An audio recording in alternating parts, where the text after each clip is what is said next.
All right. Well, greetings, everyone. I'm Fatemeh Keshavarz, Director of Roshan Institute for Persian Studies here at University of Maryland, and it's a pleasure to welcome you all.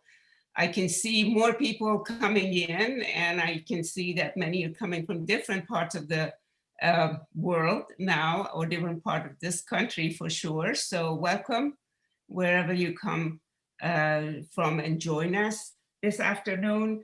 The Mir-Djalali lecture series are a speaker series that we have started. This is our third year, and it gives us a great chance to host here wonderful scholars and people of influence within the field of Iranian studies. And today we have Professor Touraj Daryaee, Masih Chair in Persian Studies and Culture and History in the School of Humanities. He is currently a director of Dr. Samuel Jordan Center for Persian Studies and Culture, School of Humanities at University of California at Irvine. So welcome, Touraj Aziz. خوش آمدین و به همه هموطنان همزبانان و دوستان عزیزم خوش آمد میگم. I think without further ado, I'm going to ask my colleague to give just a little bit of a bio of Professor Daryaee for those of you who may not know all the details of what he does, to be able to familiarize yourself with his work. So please. Surely.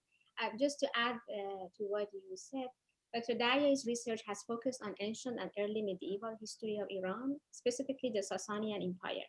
He has worked on Middle Persian literature, editing and translating several texts with commentary on geography, dinner speech, chess, and backgammon. He's also interested in the history of Zoroastrianism in late antiquity and its encounter with Islam. He's the editor of the Nameh Iran Bastan, the International Journal of Ancient Iranian Studies, as well as the electronic journal Dabir, digital archives of brief notes and Iran Review and Sasanica, late Antique Near East project. His articles have appeared both in English and Persian in numerous scholarly journals, including Iranian Studies, Iranistic, Studia Iranica, Indo-Iranian Journal, Journal of Indo-European Studies, Iran Shanasi, and Iran Nameh, to name a few, just a few. Dr. Daryaee is the 2010 winner of British Society Award for Middle Eastern Studies for his book Sasanian Persia, The Rise and Fall of an Empire. He's also the series editor of Ancient Iran series that is going to be published by Brill Publications. Just as an end note, the Q&A box will be open by the end of the talk, and please, I invite attendees to type their questions in the Q&A box and join me in welcoming Dr. Daryaee. Yes. Thank you very much. Thank you. Professor Keshavarz, Kara Mustafa, and Professor Musavi, thank you very much for your kind invitation to Roshan Center for Persian Studies at the University of Maryland. I am honored to come back.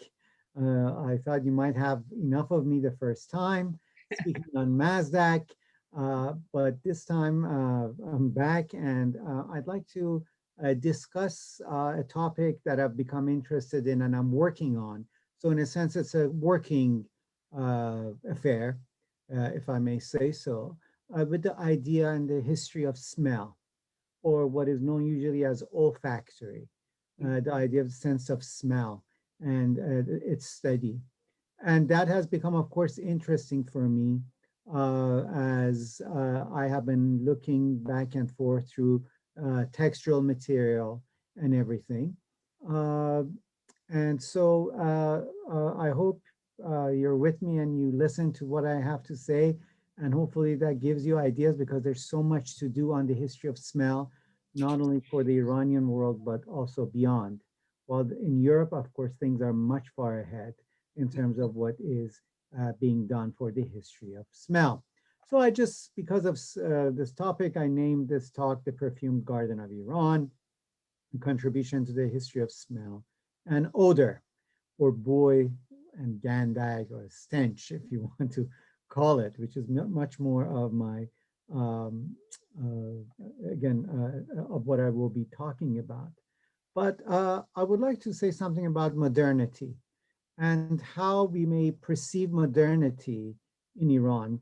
We usually point to the Russo-Persian Wars of 1828 as the really a change in the Iranian world. And as Iranians lost the Qajars to the Russians, it was clear that Iran had fallen behind. And there was a need for a nizam jadid, a reorganization of not only administratively, but certainly also beyond that. That is to gain learning, to be able to understand the West and also adopt some of its ideas. Obviously, even war has its own smell. I just want to try to attach things. The smell of blood, gunpowder, death. These are all the ideas that may actually be associated with the smell of death. And blood, in fact, if you didn't think it has a smell, already in Middle Persian texts that are quasi-medical, it begins to explain the smell of blood as if you're smelling some sort of iron or metal.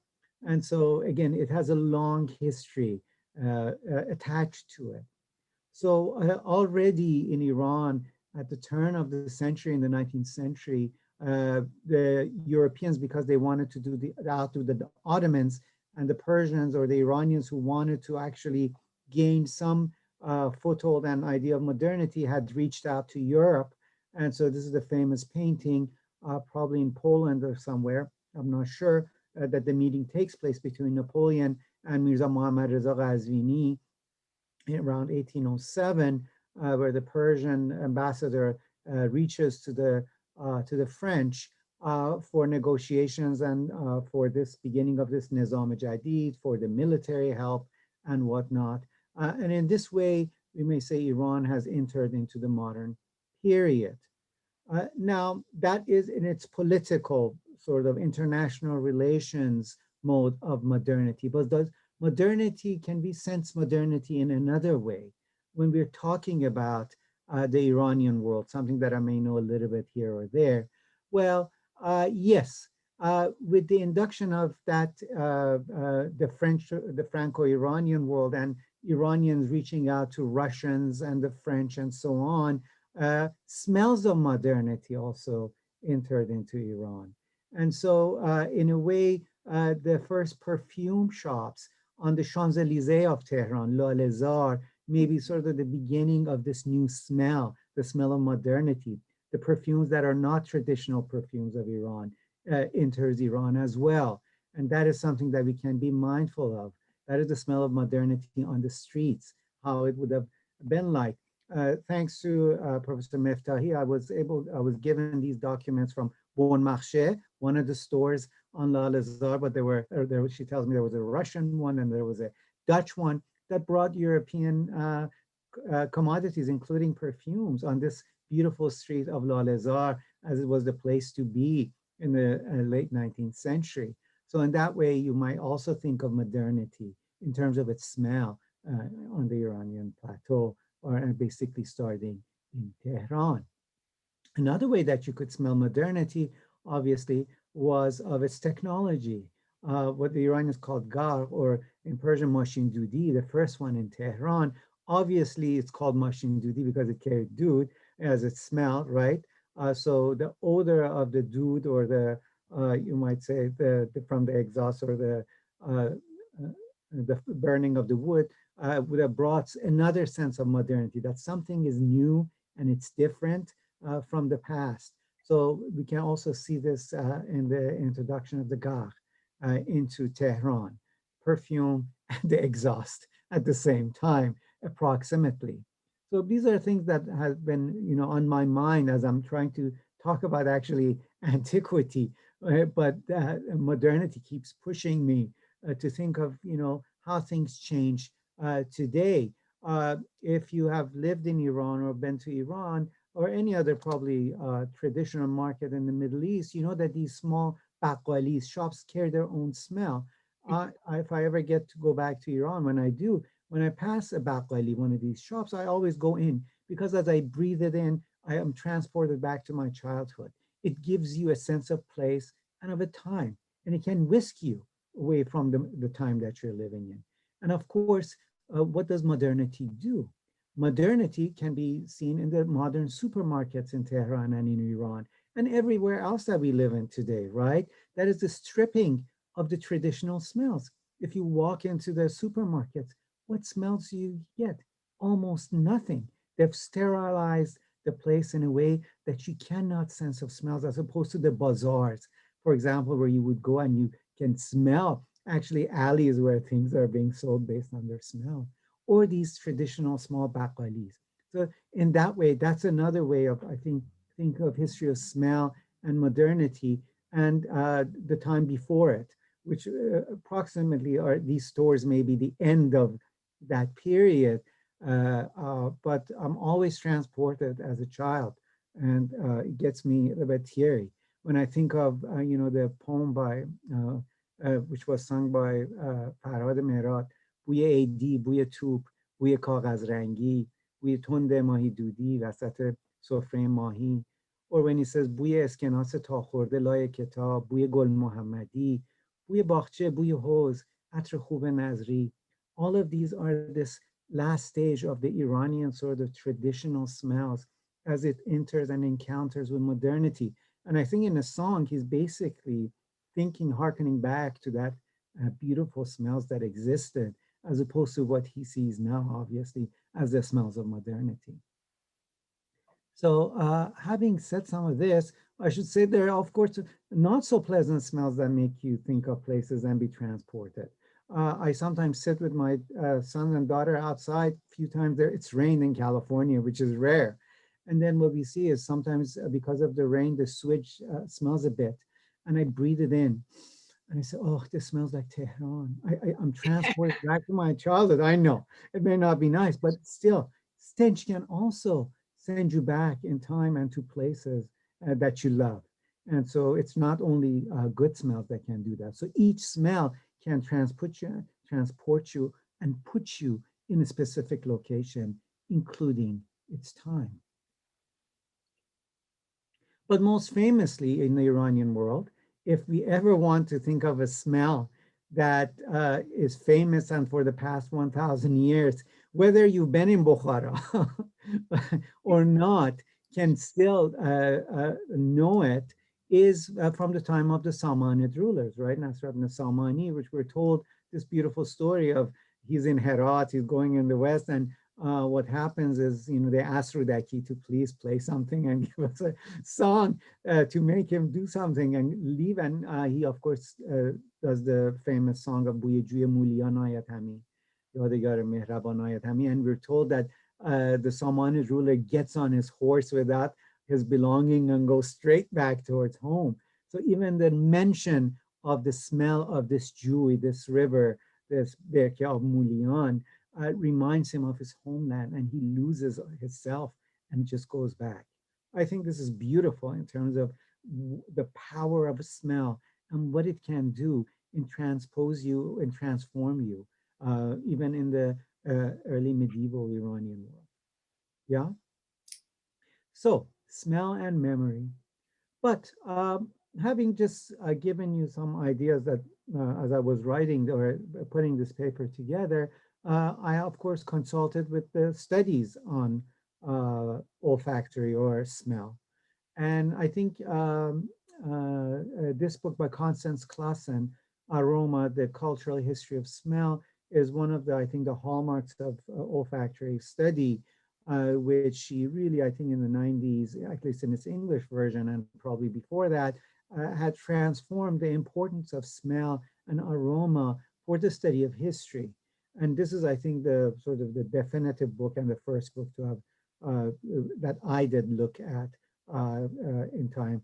But I have much more used Jonathan Reinar's book, Past Sense, Historical Perspectives on Smell, which he beautifully classifies places, classes, gender, everything, and its connections to smell is provided in the work of Reinars.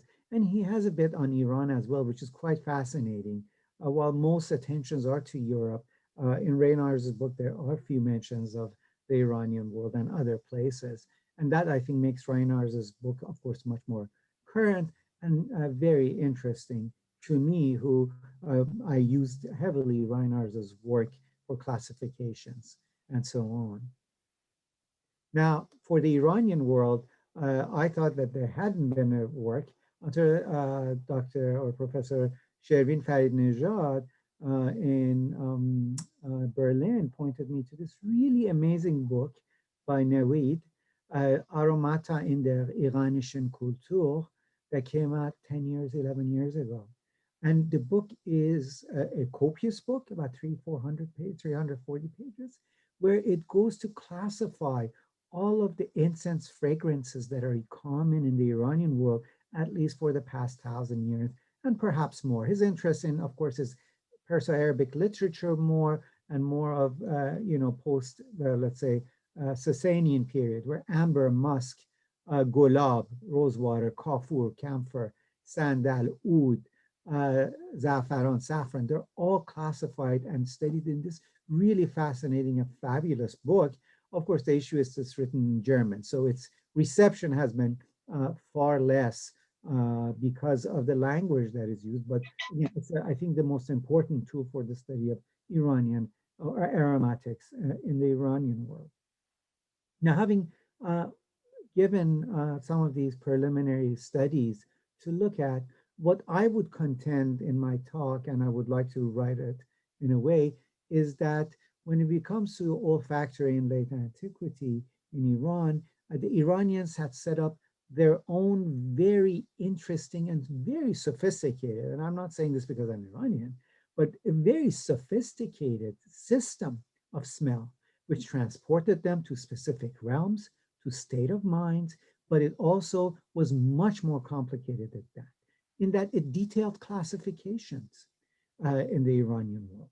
In fact, one can contend in the late antique world, a world without smell did not exist in the Iranian world.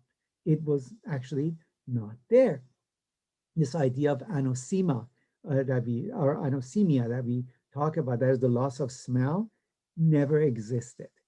In the late antique ancient Iranian world, there was always smell in every location and in every state of being. I always look at the Sasanian art. One can readily see that this nobility, probably because he has the kolaf and the kama, is smelling a flower. This gesture of always smelling something beautiful and good. You could take it from the Achaemenid period, with Darius sitting on his throne holding a flower.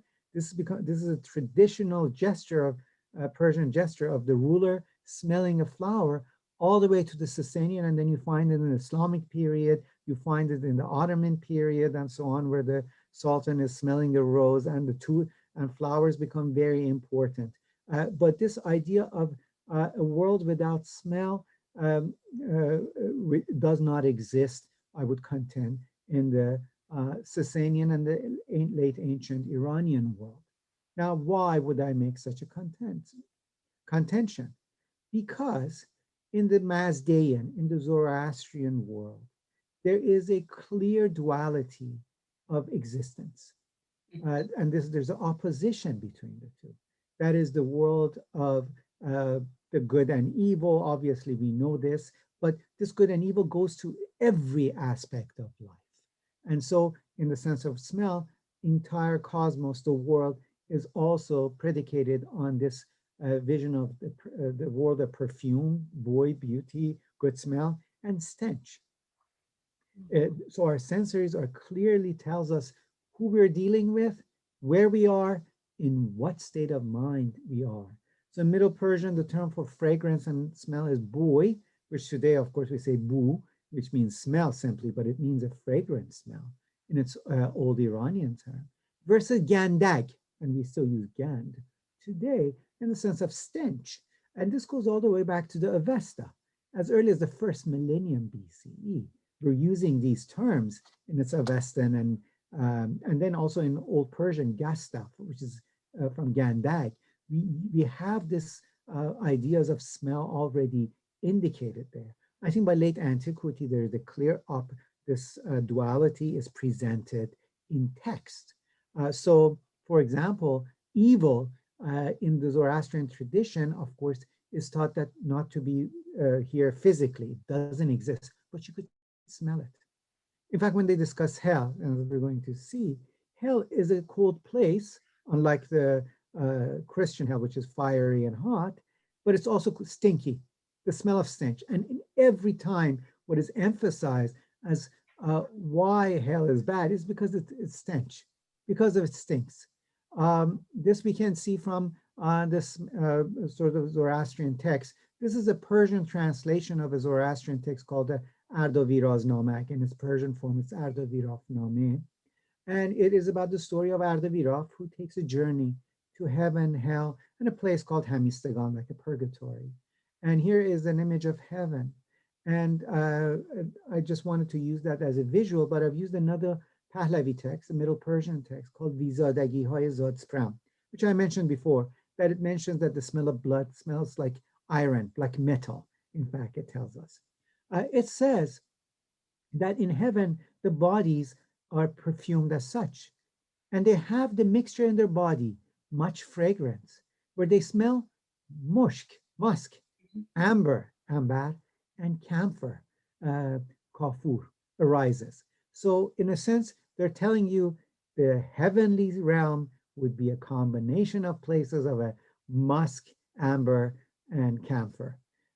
That to transport you, and of course, people wanted to then know, to feel the smell of heaven, they would probably have their atari mix these smells for them to give them the scent of heaven. I mean, we have these things now in modernity where we get all sorts of incenses that gives you calm, that gives you, you know, this type of sense, this smell. This idea of smell sending you to a location is very much part of a very old tradition. And in Iran, we already see this in late ancient period. Now, obviously, there's the opposition in this duality, where if heaven smells with camphor and musk and so on, how does hell smell like? Well, Ahriman's essence, it is mentioned in the Bundahishan, another Middle Persian text from late antiquity, that is cold and dry, Ahriman himself. And his place is dark and stinking and unilluminated. So again, the dark and the stench. The realm of evil continuously gets this stench, and you could see that there's no in between. The good realm, which is flowerful, smelly, good, and then the stenchy or stinky evil world. Now, the only time you'll get Ahriman in a physical form are in sort of Persian illuminated manuscripts. Here's a Shahnameh section of Faramarz killing Ahriman, who is shown as a traditional div in Persian, actually illuminated manuscripts of the later period.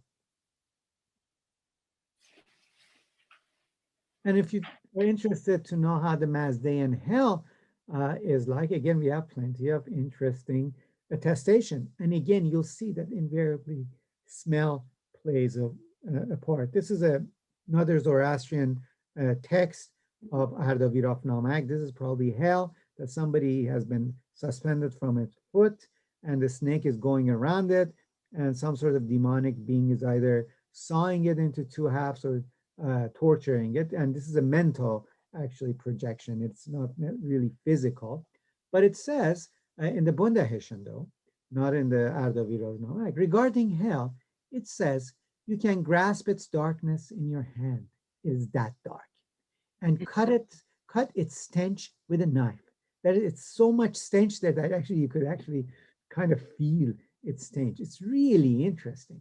And if you end up in this hell, right, what you're fed is, their nourishment is stench, frog excrement, and other evil food. Frog in the animal classification of the Zoroastrian world is also in the realm of evil, clearly defined of a bipolar beneficent animals and the maleficent animals. And so you'll get all the maleficent animals, including the stench. I want you to see that stench is very much part of this sensory history of the Iranian world. Now, before you end up in heaven or hell in the Zoroastrian tradition, when you die, for 3 days, your soul is going to sit at the head of your body. This is according to an Avestan text, the Hadochnask. And in Hadochnask, which most recently has been edited by Andrea Piras in Italian, we find that we're told that on the 3rd day, your soul is whisked away and you come at this passing Sarapol Sarat, at the sort of the passing bridge where Mir, Rashnu, and Surush, and Mir is holding the scale of your judgment to see how you've been in life. But even before that, you get a sense of where you're going to probably end up. And that is because of the smell that you are going to scent. So in the Hadochnask, it says, a wind blows in its direction to the deceased person, a good smelling, hu baidush, wind, a more good smelling, hu baidui tro, than other winds. So again, a wind is coming that is good smelling and even more good smelling. And you are going to meet your Diana, which is usually formed as a lady, we're told. And this may be a seal showing a Diana. And what is the Diana holding? A flower, a fragrant flower. And this may be the soul that is being judged. And once you figure out this sweet smell, and the text says that the deceased asks, who are you? And says, I am your Diana. Really, the accumulation of all of your actions in your life has brought me before you. So it's kind of a religious vision, and it's your own vision that appears to you. And it appears to you in a very good smelling form, white teeth, fragrant and beautiful. Obviously, its opposition is also mentioned. Here, a Sogdian drawing of 2 Dianas, probably, as we were told, from China, actually, where the Diana, of course, again, appears after the 3rd night to those who haven't been having a very good vision of life and religious practice. And what happens to them? The Hadochnask states, whence blows the wind? The most stinking, and already an Avestan term you would be familiar with, even if you know Persian and don't know Avestan. It's made of douche, gaintum, gand, douche, gand, something really foul smelling, right? Most stinking, and then the superlative temtem.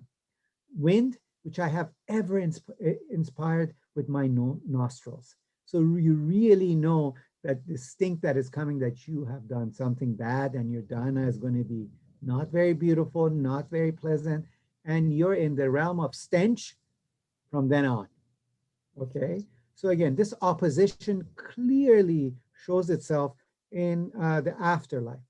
But in the corporeal world, right, there's also the constant sense of smell. For example, a sense of fire temple. The texts do tell us, Avestan text, that in a passage that I introduce, according to the sacrifice, the firewood, right? And the incense, kondor, for the satisfaction of you, O fire. So the mixture of the firewood and the kondor transposes you that you're in a holy place, you're at a sacred temple, a fire temple. So again, places have their own smells as well. For example, the body of a deceased, how to keep it perfumed. The Zande Fragarde Jodida, it's a Zoroastrian text in Middle Persian, which is a commentary of an Avestan text, which has really amazing stuff on social history. And this has recently just come out by Dr. Mahnaz Moazzami. This passage says they perfume him, the body, with sandalwood, benzoin, frankincense, aloe wood, and pomegranate wood, or any other sweet-smelling perfume that is buoy. So the world and the body has to be completely perfumed, because the absence of perfume creates stench to the body, right, of the dead person. And that you don't want to be dealing with in this world. Here's a Parsi, actually, home where the picture probably of deceased, the prophet, and incense and good smelling things are always placed to clear that, make that place smell well. But when we come to Middle Persian text, but specifically a text that's been more recently studied by Professor Samra Zarnouch in Paris, named Khosrow Ridak, we find the most number of references to fragrances in the ancient Iranian world. But most interestingly, these flowers, which are fragrant, are associated with specific gender, class, age. Really a fascinating and a very detailed discussion. And when you get something this detailed, you know that this is something very sophisticated. People have been thinking about this and have created a system to it.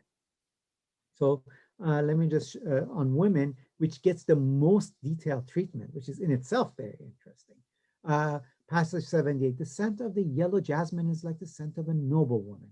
So it's class and gender, not a courtesan, ru speak. That's the Middle Persian for it that we have in Persian ru speak. 80, the scent of lavender is just like the scent of mothers. The scent of violet is just like the scent of girls. So age, class, and differentiation is given on women. This goes on. Let me just give you two more. Again, the scent of basil is just like the scent of a bride. The scent of dog rose is just like the scent of an old woman. So every age and class has that sense of smell. Again, in Barmedelak, which I try to visit every time I'm in Shiraz, where you go, again, you see that this nobleman is handing a flower to the lady. The idea of fragrance, and I think the number of times that you see flowers being presented in late ancient Iranian world, I think should push us to that idea of the importance of smell and the sense of smell in the period. Now, this is not only for women, but when it comes to smell and class, you also find passages in the text of Khosrow and Ridak, the page, Khosrow on the page. Jasmine flower is the most scented because the scent resembles the scent of Lord. See now? So now you get higher scale smells, right? The scent of Khosrow flower is just like the scent of the sovereigns. So that's class, the nobility, the upper, even higher than that, have the best smells. But then there are others from the classes that are associated as well. The scent of camphor is associated with the religious authorities. The scent of myrtle is associated with the rulers of countries. The scent of water mint is like the nobility. So again, a constant scent and identification. So you could not only use dress as we see on these, like the silver bowl, right, of a king who has his diadem, right, or the nobility here giving a flower, right, with their belt and so on, showing that they're noble, but also with the smell classification, you could see the sign of differentiation. Now they're all beautiful and good, right, because the corporeal world is the work of Ahura Mazda and it's beautiful and sweet smelling. But even within that, there's a classification of each class and age and gender gets its own smell. This is quite sophisticated. I'm not saying it's the only one, but it's one of the most sophisticated that I have come across in terms of this type of classification. I'm just giving you the Middle Persian term of, here's a Sasanian Sela lady with a child. Nargis boy, is a narcissus, I assume, is associated with youth. Nastaran, boy, the perfume, is associated with an older woman, Zanapir. So again, very detailed and quite fascinating, I think, in terms of what can be gained. Let me just give you a couple of more. I know I'm boring you, but I just want you to see how detailed this information is. Marva Ardakhshiran boy, so I've given the Middle Persian form to you. So it's the perfume of this flower of Marva Ardakhshiran to be identified. Buye Madar, it smells like mother. Okay, so your mother, you would think of your mother whenever you smell the Marva Ardakhshiran. Or the scent of white jasmine is like the scent of children. The scent of the white marv is just like the scent of fathers. Now, having given you some of these sort of laundry lists, we should of course think of, if there was so much perfume and incense used, where did they come from? And that brings us, of course, to the idea of the perfume or incense trade, right? And I am, of course, always reminded by Hafiz and sort of his mention of مشک خوتن from childhood, right? به عطر دامنت آیدم از صبا و جعد, right? And this مشک خوتن is what's famous, I think, in Persian literature. But what is this مشک خوتن? Well, it's a musk, right? That comes from East Asia. But the recent studies that have been done, it becomes clear that Khotan, in fact, was the entrepot of all these musk trade to come there, and from there it came westward. Hence, the musk was associated with Khotan, while Tebet seems to have been the main location.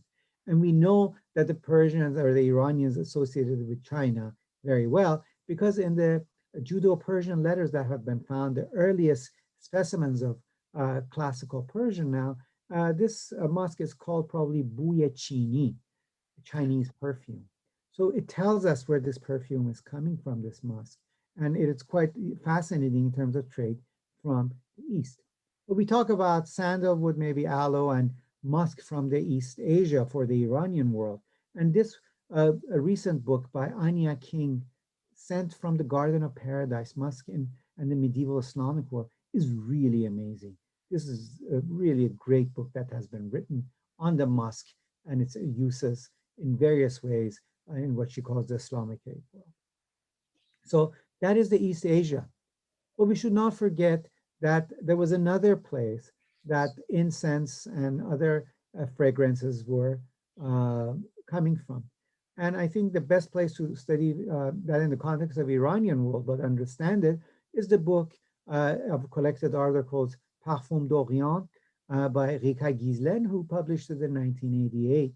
And there, while there's a few sections on Iran, it really talks about the importance of the Arabian Peninsula for the incense supply of Eurasia, Afro-Eurasia. So we can place actually Iran and the Iranian world between East Asian aromatics and the southern, actually, Arabian aromatics, right? Where frankincense and myrrh and musk was used. And this is how Iran, or the Iranians, were able to benefit from both sides of this really interesting international trade of fragrances and smells. And obviously, having so much attachment to smells, obviously the need for them was quite robust, you might say. And so there must have been a lot, and indeed there was. And the incense trade and route is famous, especially with Yemen, right? We know of for frankincense and myrrh. In the Near East, the use of these aromatics for religious settings is obviously clear. And that's why Southern Arabia and East Asia becomes important also for Iran when we talk about trade and fragrances. Now, I'd like to really sort of come to a sort of close my paper with a couple of more talks. I started looking at the Shahnameh, the Persian Book of Kings, for an early evidence for smell. I soon realized that you could write a book on the idea of smell and the Shahnameh. It would be a fantastic, I think, work to be done for somebody's dissertation. That almost, if you read somewhat carefully, almost every aspect of life in the Shahnameh, as is mentioned, uses some fragrance or some incense. It's really amazing the number of passages that regarding on daily aspect of life mentions actually fragrances. When you want to write letters, we'll see. You have to use you should use fragrances. When you're cleansing your body, your hair, musk was used. You get in the Shahnameh. At gatherings, religious gatherings, any setting, at feasts, during the Nowruz, what kind of fragrances was actually thrown along with coined by the king? Well, of course, for medicine, that is obviously the case, and that will bring me to another issue if anybody has a question in terms of plants, medicine, and smell, and of course, therapeutically, to transpose you to a place of calm, ease, or where you need to know based on smell. Really, the Shahnameh has much more to give. Now, I can't read this behind this because my picture is on it, but for example, a passage from the Shahnameh, royal scribes perfumed their letters by mixing powdered ambergris or musk with ink by affixing an ambergris smeared.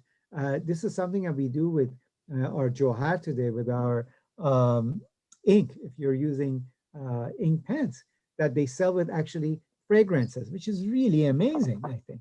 And this is 1,000 years ago. I can't read behind it. چو عنبر نوشتن بر پهلوی چو بود نامه خسروی. So it tells you that, in fact, there is the use of spattering of amber on letters. This is being sent to the Khagan Qin, to the king, the ruler in China. And each people and every class, actually, its specific type of perfume or actually fragrance is thrown on the letter to be sent. So even the letters that were being sent had a differentiated smell. I think this is really a fascinating thing to look into and for someone to work on. But having said that, when we come to the modern era, we should remember that we should think of cities and smell, right? And those who are from Shiraz, if you ask them, think of a smell, and I actually did ask, Bahar Naranj comes to mind right away, the citrus aurantium. In Kashan, where my mother just came back from a visitation, and we have some connections to it, Rosewater, Golab is obviously the place. Kerman, I think of actually cumin, yes, and other. So each city has its own smell or combination that we could think. When I put these together, I began to think of this very fragrant world, a very fragrant place. And this is what was, I think, projected in the minds of people in late ancient Iran. And that's the slide that Professor Keshavarz, I was talking about, that what I used before at the Library of Congress. It's the famous saying of one of the last Sasanian kings, Khosrow, who in his advice to the people of Iran, and here's I put Shiraz, of course, as it's sort of this garden, the paradaida, you might call it, paradiza, in fact, that's what it is. It says, Iran is like a lush spring garden where roses ever bloom. So it's the rose that's constantly blooming and it's smelling the sort of perfuming the place. The army and weapons are the garden's walls, and lances, its walls, thorns. So again, you could see the flower, the thorn. If the garden's walls are pulled down, then there would be no difference between it and the wilderness beyond. And in the wilderness, there is no smell apparently. Take care not to destroy its walls. So it's and that's, but again, it uses a flower for a place that he believes he's ruling over in Iran Shah, and sees it as this perfumed garden that he was ruling over. Thank you. Well, thank you very much. My pleasure. Touraj, that was wonderful. It just, it brought, quite apart from scholarship, it just brought back so many amazing smells and scents. You know, I remembered my grandmother, Yes. who would pick jasmines, fresh jasmines early in the morning and would have them in her prayer rug. Mm-hmm. Somehow it was Orbit Meshk that was also associated with the foxgloves. But I just wanted to make a quick point. I know that we're waiting and other people, I'm sure, have questions to ask. But as you spoke about the spiritual dimensions of these fresh scents, I remembered how the actual word boo or booye something, in fact, has the mystical interpretation of craving. Mm. So, for example, in Sadi, هر گلی نو که در جهان آید ما به بویش هزار دستانیم. The scent of that, but it's also craving for it. Or the famous Hafiz, بوی خوش تو هر که ز باد صبا شنید از یار آشنا سخن آشنا شنید.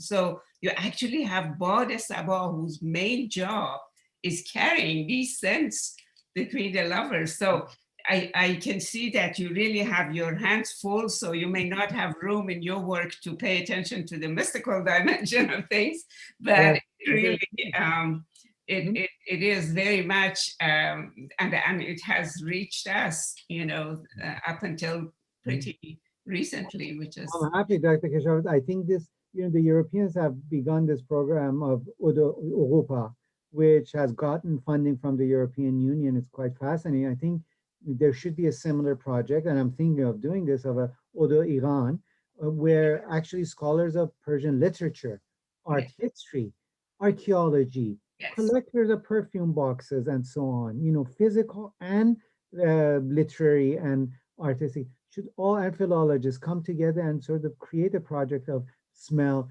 in the history of this Right. world. Something And that the Europeans are successfully beginning to do. right, and it speaks volumes about the culture. I mean, the complexity of it, as you were pointing to. Well, I don't want to say too much just so that we can get any questions that may come in from the audience. The next question is by Joseph Carlesel. I apologize if I'm mispronouncing the names. Where is jasmine flower found, Mr. Daryaee? Yasaman? Uh, I think Oh, it means, yes, I think Jasmine is. Mhm. isn't jasmine Yasam? Am I unless making a mistake here, right? But jasmine flower is found in many places throughout, I think, Eurasia, no? So I'm not sure of sort of botanical history. I am not so much educated in that, really, to tell you. But as I have thought, I thought jasmine, I don't know if it's beginnings, but all the way from Greece to Iran and everywhere in the Near East, I think in few places jasmine grows, but certainly on the Iranian world, jasmine does, Yasam Goli Yasaman, is part of a long history of its plantation in Iran. But its origins, I am not clear. So in your study, obviously you won't have really space to attend to the botanical side of things, but No, because I wanted to actually say something about plants and so on, but I'm waiting for a colleague of mine to publish his article on something very important in terms of origins of these plants. Now, I did a quick check. It says Persian origin for jasmine, for yasame.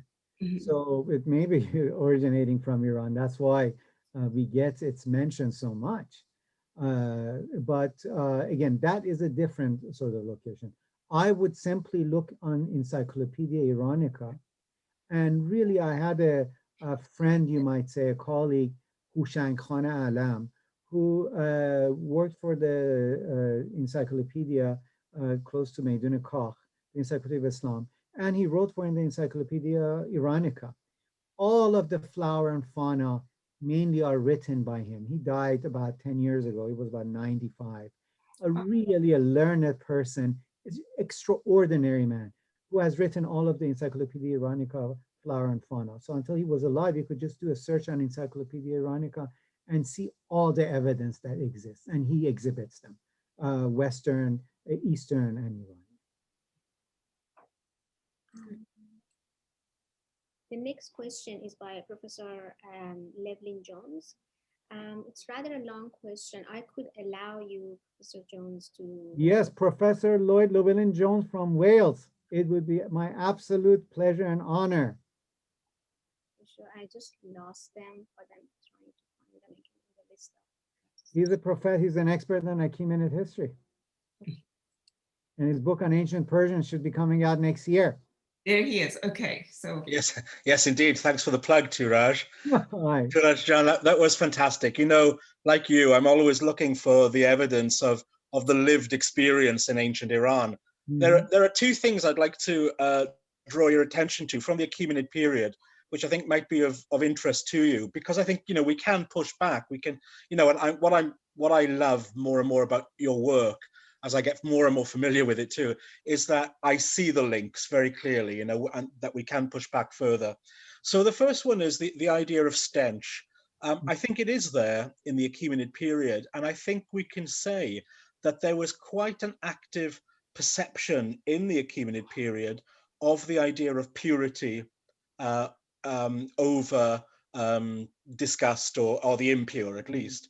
So for instance, I know our source is Greco-Roman, but still I think it's reliable because it comes from Ctesias. So there was a punishment called the boats, which you probably know of, okay? So this is where an individual was sentenced to a hideous death, placed between two sort of wooden boats, buried up to his neck in the earth, and then force-fed honey and milk, both of which, of course, are pure in a both a sort of chemical respect, but also in a religious respect. Okay, and then, of course, nature takes its course. Over the days, he begins to urinate and defecate until, of course, his body begins to putrefy and rot away inside, and he's eaten by maggots and all of this. I mean, it must have been quite horrific. But I mean, the ultimate effect of that punishment, of course, is that it's a public view of the deterioration of the body, and of course the horrific stench that arises from that as well. So you were talking about the Sasanian idea of hell and the odor of hell. I think what we have in that punishment is the idea that this individual is going through a living hell. He has brought hell to him because he's followed Drauga instead of Artha, for instance. So I just thought, first of all, I'd really like to hear what you think about that. Lloyd, you're the expert on the Achaemenids. I dare not touch, but I actually did look at passages where, for example, the amount of perfume and oil was put on the bodies of people before the King of Kings. That's right. So Reiners actually does make some references to it, but certainly this is interesting in lieu of Old Persian term gasta. Yes, stench. yes. That is quite important. I think there's lots there to do as well. And I think we should just do a volume on We should. antiquity. This should be our joint work, because you do on sorts of you do all the interesting stuff actually, from the study of animals and so on to other things and culture. So we should do something on. That would be lovely. Can I follow up with one more observation, really? And it's actually it's a methodological one. It's about using art beyond looking for the obvious. Okay, so you showed an image of a guy holding a lotus blossom to a woman. Okay, so we understand there's smell within that, But again, I'm going to draw you to a well-known Achaemenid piece. So this is the two great treasury reliefs from Persepolis. One is now in the National Museum in Tehran. There, of course, we have the king sitting on his throne on a kind of raised platform, and in front of him, very conspicuously, are two tall silver incense burners. Okay, so we are imagining that these things are spewing out, myrrh or frankincense, and also, there's a kind of smoke that's coming out of them too. So this whole scene is really inviting an olfactory reading to it, It is encouraging us to step into the world of the great king, not just in the visuals, but also we are being asked to smell. And I think that behind the incense burners, of course, which are kind of quite literally a smoke screen of smell to protect the king, in front is the chaliarch, who is kind of bowing to him, doing a salam. And of course, he has his hand in front of his mouth. And it's often been argued that this is to stop the kind of polluted breath that we have in Zoroastrianism, for instance, getting towards the king. The more I think about the kind of the smell factor in that image, the more I'm actually convinced that there is something going on with the idea of pollution again. But my big question is, I suppose, I see real potential for reading the kind of non-tangential things like smell, touch, sight, hearing in art, if we begin to dissect it and look at it in different ways. Do you think that Sasanian art offers the same kind of potential? Absolutely. I think, thank you very much for that, Lloyd. The idea of sensory history, and I think the methodological work that's been done, it's so fascinating and so much that certainly I think art from this area and different periods can really benefit from. As you mentioned, that is, of course, quite, I wanted to ask you about actually on Persepolis, this eunuch who's holding some sort of a bowl. Yeah. I was thinking of that while you were talking about all the idea of smell and sense. And sometimes I think it doesn't need to be always sacred. It could be profane in some ways as well. Yes. But as you said, you just transported me to the court of the great king, where there's the great smell. If it was today, of course, they would be burning Esfand to keep the evil eye away, right? Right. It would be some sort of either sweet smell or two that have two different functions. And is the king holding the flower or not? He does, and I've argued recently, it used to be thought that it was the lotus, but that makes no sense in an Iranian context. I actually think what he's holding is actually a pomegranate blossom, Ah, which is pomegranate. indigenous to Iran, of course, as well. Beautiful. No, I think Yeah, there's so much of this to be done. And we I should think so too. I think so. Thank you so much. خیلی ممنون. سپاس گذارم. Thank you. The next question, is Miss Mina Khademi going to talk? Because Yes, Mona. oh, sorry, Mona. Yes, so Mona Jane, you have to unmute yourself. I'm sorry, I didn't have a question. Hello, Ms. Khademi. Hello, nice to have you. I enjoyed your presentation very much. I don't have a question. I didn't put my hand up. Thank you, Touraj Khan. Bye-bye. The next question is by Atiye Taqi. Thank you so much, dear Daryaee, for this very, very fascinating talk. My question is, if you have come across scents that were seen as beautiful / good smelling in the ancient period that we think of very differently today, or vice versa, if there have been any surprising changes in taste. So since I don't know how much they're, changed, but certainly there are certain smells that have come to dominate. If this is my own Atiya was my student who was at UCLA now doing a PhD, fantastic, Atiya John. Gulab seems to be the most common one. Gulab is not so much mentioned, I think, in the antiquity of the Iranian world as we come into the Islamic period. Now, I've seen different, for example, suggestions that gulab, while its origin is in Iran, through the Mughal court, sort of became popularized among the sort of the Persianate and brought back to Iran. But I think just the number of sort of gulabgiri at central Iran, for example, and so on, gulab has always been this part of important smell, and it's become a dominant smell. I think that is something that I think anyone who lives in Iran understands, especially for religious practices, for perfumery, all sorts of gulab has become central, as opposed to perhaps the use of kondor and sandalwood that was part of the larger, let's say pre-Islamic, if you want to use, incense trade that were either in a fire temple or Buddhist temple and so on. In the Iranian world, we don't, certainly in the Shiite tradition, we have far less of that, if I'm not mistaken, right? Candles are there. Esfand, of course, we are using esfand as a sort of a substance to keep the evil eye away, but also to fumigate and cleanse. These we see less in the ancient world. Interesting. So I guess there will be room for an interesting study to see which exact scent travels from where to where. That was Atiye. That was my friend in Tehran. Hi, Atiye Jan. Okay. The next question is by Dr. Kara Mustafa. What can you say about the connection between smell and climate? Did the fact that Iran's climate is normally characterized as dry, except for the north, make people who inhabit the land more sensitive to smells, which travel easier in dry air, perhaps? I think you have a very interesting point. This idea of humid and dry. And in a dry area, I think smell is much more important because the presence of stench becomes, I think, much more in a dry and especially heated area, right? Becomes much more prevalent, or it becomes a much more of in your consciousness. So the idea of having more perfumatory in the dry, hot area makes sense in a way to cover what you find in East Asia, right? And in Tibet and sort of the high mountains, or I guess from the West. That's the only thing that I could actually tell Professor Kara Mustafa. I don't really have much else in terms of, I haven't thought about it really, but that really makes sense to me.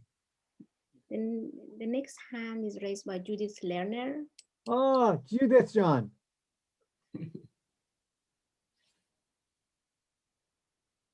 Hi, Judith. Foremost art historian of the ancient Iranian world. Really amazing. Yes. You're on mute. Yes. Judith, Unmuted. yourself. Yeah, I'm asking them to unmute. Centrally, maybe. It's on their own system. Part that should. Institute for Ancient History, New York. If we can go to another one and work on this one to be unmuted. If, For sure, yeah. Oh no, she's unmuted. Good. oh, there, it is unmuted. Yes, please. Judith, John. We heard you for a And second. she's in New York, so we're just a little bit far away from you. Yes. Perhaps. If she's not in China or somewhere in Central Asia, which I'm sure she's not because of COVID. Yeah, I can read the next question that is typed and then we Okay. come back to. Alessandro has asked, at the Aga Khan Museum in London, we are about to inaugurate an exhibition on the Islamic garden, and as an amateur performer, I have been asked to actually make a fragrance that captures some of the main olfactory themes that would be predominant in gardens across the Muslim world. On a more scholarly note, however, I've been translating the Sheikh Master Karim Khan Kermani's treatise on perfumery, Mijmare. The work has been slowed down for a long time now, as it really was on the side of what I have been doing. But your lecture now gives me motivation to get back to it. There's so much to do on the theme of olfaction and perfumery.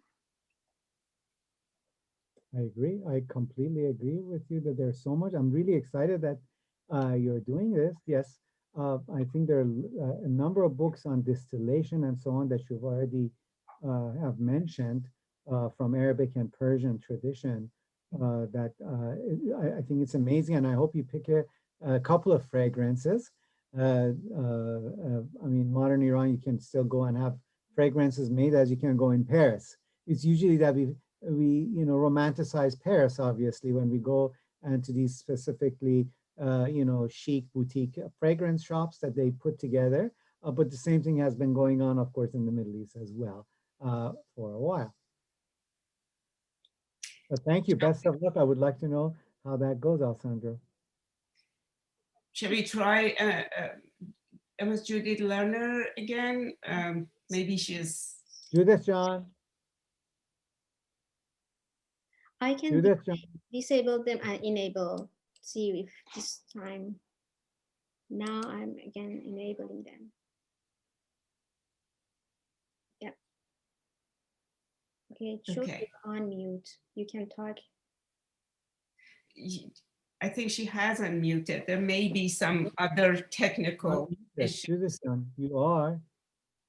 Well, if you type, maybe if you type the question. I am seeing the questions too, actually. Oh, she has typed actually. I saw Lloyd. Atiye, I saw Atiye. Professor Kara Mustafa. So I have a Judith's question. Asking. Okay. Okay, it's interesting that the flowers held are stylized with 3 petals, which suggest tulips, which of course are tulips, native to Central Asia. Interesting that not mentioned. Also in pre-Islamic art, roses not really shown. Are they mentioned in the religious literature? Yeah, so I think gul, the meaning of the term gul, as how it came to be associated with rose itself is, I think, an interesting topic that needs to be studied and when this took place. As Lloyd Llewellyn-Jones was talking about that this may be a pomegranate, which I like, I was thinking of the tulip as well, to tell you the truth.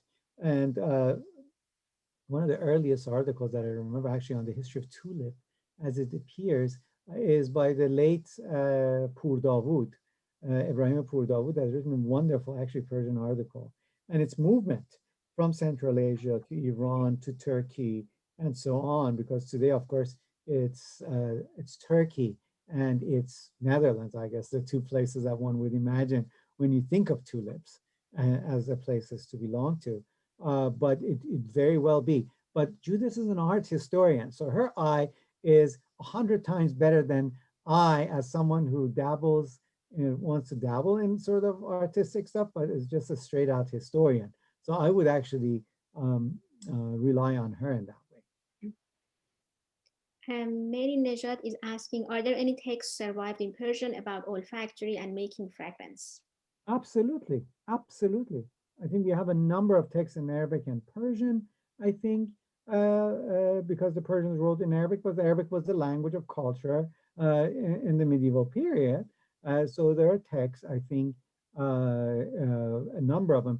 Just do a search under Atr in Encyclopedia Iranica. I always send everybody to Encyclopedia Iranica, where you find actually the important textual work that's been done or written on the history of perfume.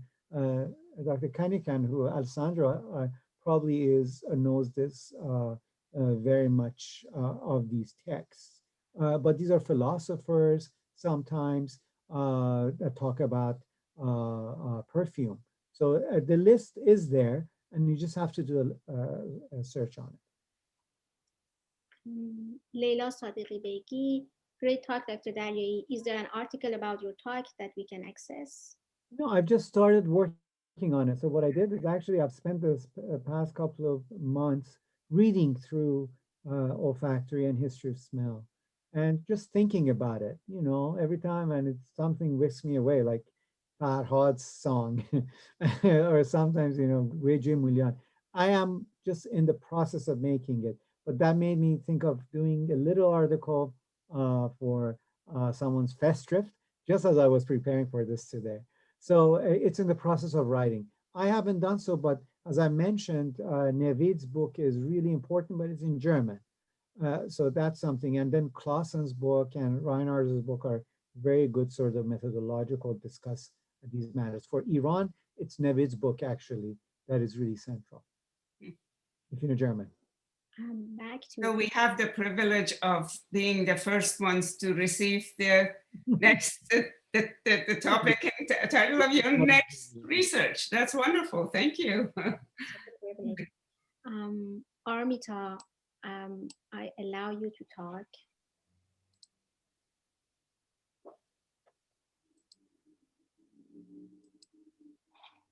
And you have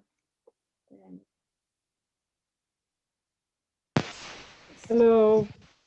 Hi, Professor. I'm from India. It's quite late, midnight here, but I'm still up for the Thank you. for the rigor of it. So I'm a PhD scholar working on the perfumery culture in Mughal India. So I could. It was very interesting for me and very much educating for me to see a different empire within the Islamicate culture to share similar perfumery olfactory culture, what with differences, of course. But from my sort of methodological insight, I kind of figure out that, or the literary sources that I work on, there's a lot of mention of good smell, good perfumes. And there is a vivid representation of the beauty of it, the aesthetics of it, and like the life of the good smells. But when I'm looking for bad smell, there is a sort of a noticeable absence of the descriptiveness of it or the representation of bad smells. And so I have often wondered, is it because of the literary politics of literature that was being produced at that time, or is it something, it's a methodological thing, how I interpret bad smells? Like, as you were mentioning about the concept of stench from blood. So that can be a methodological way of interpreting bad smells. But I'm just intrigued to know, how do I go about it? Is it a methodological thing, or is a difference in the way of the literatures that have been produced in Iran are different from India? So It's more of a meteorological question that I think I'm seeking here. Yeah. I think your job is a little bit more complicated, and actually, but you have more sources if you're working on Mughal period. And Akbar, who is, I think, central for Gulab, as far as I know, right? Gulab? Yeah. So Nurjan was the one who popularized Itre Jahangiri. Yeah. So it's a Yeah, the Jahangir. Gulabi.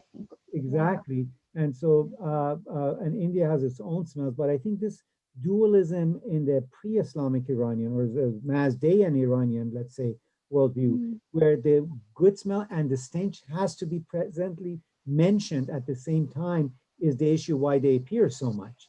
And obviously, if you want to talk about beauty and flowers, and you don't talk about the stench, I think it also has to do with this ideological underpinning of sort of that civilization at that time that you're talking about. So I think for the Moguls, there is no reason to really talk about stench, right? We want to talk about the beauty and sort of, I think that's what is coming to fore rather than really anything stinky. It's in the Zoroastrian tradition that the stinky is really being mentioned and sort of pushed. Yeah. Thank you so much. And I was just also thinking from the previous discussion with Professor Lloyd, if I hope I've not got the name wrong. So there's a painting that Professor J.P. Losty had pointed out once, like how beyond the obvious representation of smell and perfumes, like holding a flower, or like the aspect of like focusing on nose as a subject of focus area of a painting. So there was this indication of the armpits, the color of the cloth turning black in the armpit area because of the application of musk. So I think that kind of stayed with me. So I don't work extensively on paintings, but this discussion was per se quite um, educating to me. Thank you for that. Yeah. And I look forward to your work. I would love to Thank read you, your work Amrita. soon. Yeah. Thank you, Thank you Amrita. so much. Yeah. Can I read a question? Because this is, I think, something I wanted to talk next, but I just stopped my talk because I hadn't prepared for it. Maria Santa, and she has asked, to my knowledge, ancient Greeks believed disease and thus pandemics originate from the bad smells coming from beneath the earth. For this reason, scents were recommended to be used so that people can prevent being infected. Does the culture of scents and smell have to do anything with Hellenism spread to Asia?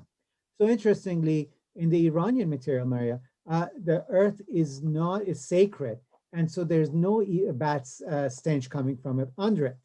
However, the connection with the Greek would be that Professor, oh God, why do I forget everybody's name? Bruce Lincoln has a forthcoming article where she presented here, where Pliny discusses 12 plants and their medicinal work, sort of use and smell, very detailed. And Pliny tells us, actually gives us the Persian and the Greek version of it, form of it.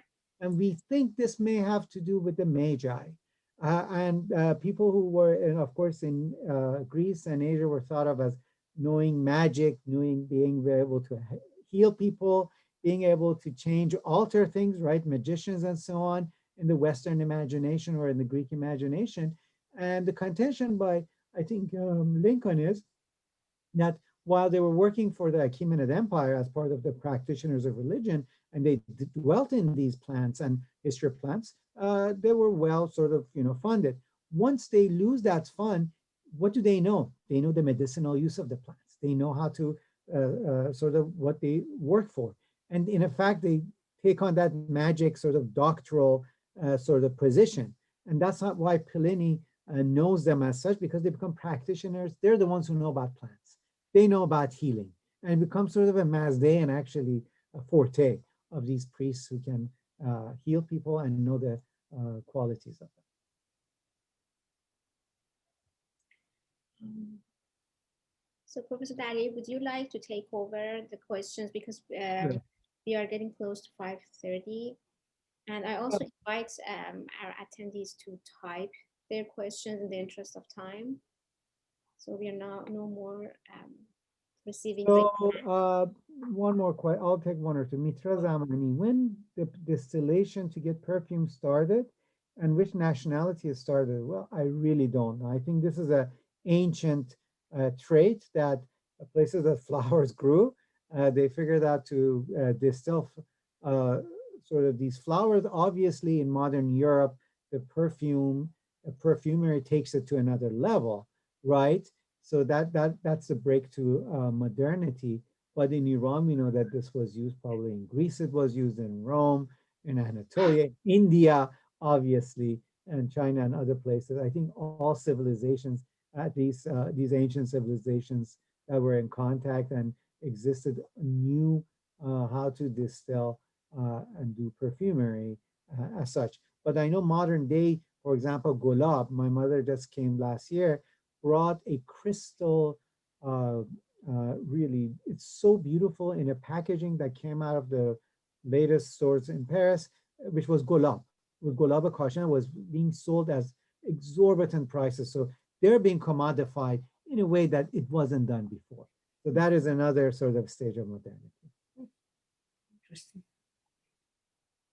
Are you going to take one more? Sure. Are there any texts survived in Persian about olfactory making fragrance? I think in Arabic and Persian there are. And again, just do a search. This is by Mir-Djalali under Atr in Encyclopedia Iranica. And you will find that there are mainly physicians or philosophers that for some reason discuss the issue of perfumery. And for example, the gulab that I mentioned, there's a kitab called the book Kitab al-Tashrif, which is by Abul Qasim Khalaf ibn Abbas al-Zarwahi, who's a physician who talks about gulab and its distillation and its importance in the pre-modern time. But there are other texts. But the text I used is this Middle Persian text, Khosrow Ridag, which has a huge section on flowers and its association with actually class, gender, and so on, that I previewed most of it to you, but not all of it, I would say. Yeah? Okay. So I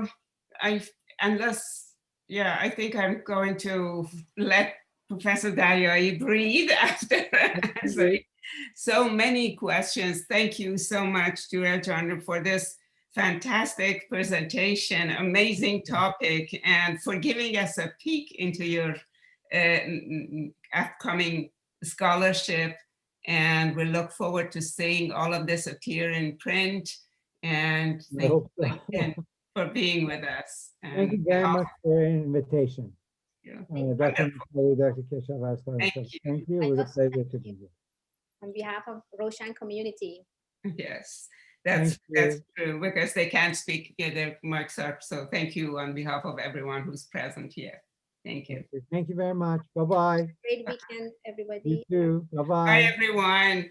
Thank you for staying with us. So many stayed with us for all the questions. So thank you. Thank you.